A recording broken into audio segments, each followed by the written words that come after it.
Big wave over that side, everybody. Welcome to Sydney and to the Sydney Opera House. Now, ladies and gentlemen, as we have them standing by, ladies and gentlemen, Imperials and Rebels, it is my pleasure to introduce to you none other than the pilot of the Millennium Falcon, Han Solo himself. Sydney, make some noise for Mr. Harrison Ford!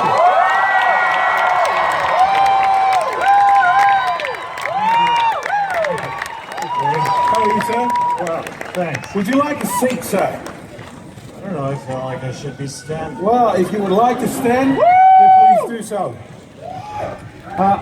Are you impressed with our gathering here? They all came out to say hello to you. Lovely, thank you all for showing up. Appreciate it. You've had such a busy week, but I was told that you went cycling. Is it something that you do, for pleasure, or just to keep that buff figure of yours? Well, it's fun. I enjoy cycling, and after a long airplane ride, it helped to get the kinks out. And it was a lovely ride. This is the second time you've come to Australia? I think third. Third time? Yeah, I think so. Now, obviously we have to ask you these questions, but after 30 years, did you think that you'd be making another Star Wars movie? No. There was no reason to believe there would be another one after the three we did. Never anticipated coming back 30 years later to do another. Woo! So my next question has to be, why did you? Was it because you needed the money? No. Okay, well that would have been my answer. No, I was glad to come back. I saw the script, and I thought the script was good. And J.J. Abrams is a director that I have long admired and known. I did a movie with him about 25 years ago.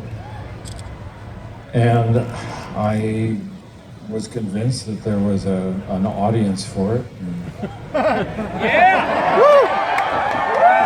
Here they are. So I was glad to come back.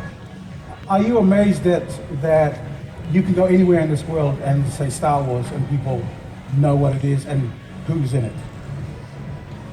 Yes, I am.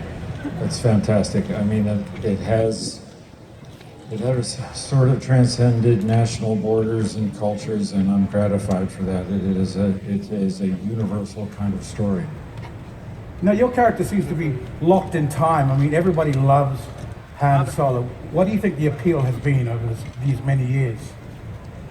Well, I think it's different in each film. I think the bit of story that he's involved with sort of represents, in the first film at least, the audience's point of view. They've just, they're a little skeptical about the Force and all of the mystical elements and mythology of it all.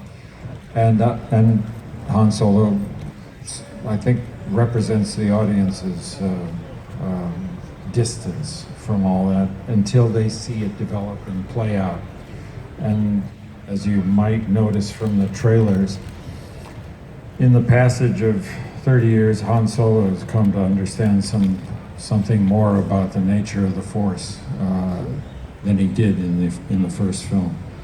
So I think there are a lot of reasons why it might be interesting to people to follow the Han Solo character, but he's only part of a very big family of characters that go together to make the whole thing work. Now, as a professional pilot, did you bring any of that to make it? Because I know working on a set, you have to make up stuff, and you either make up stuff that makes no sense whatsoever, or you sit in the cockpit of the Millennium Falcon and go, well, if I had a throttle, it would be here, so I'm just going to do this and I'm going to pretend to do that. Or was it all just throw it up in the air and see what comes down? No, you fell into a pattern. You want to manipulate some controls where the audience can see them. You don't want to, where the camera can see it. You don't. Excuse me. Right. You want to do it all in your lap. So, there's a logic to it, and it worked, I thought. Did it work? Yeah!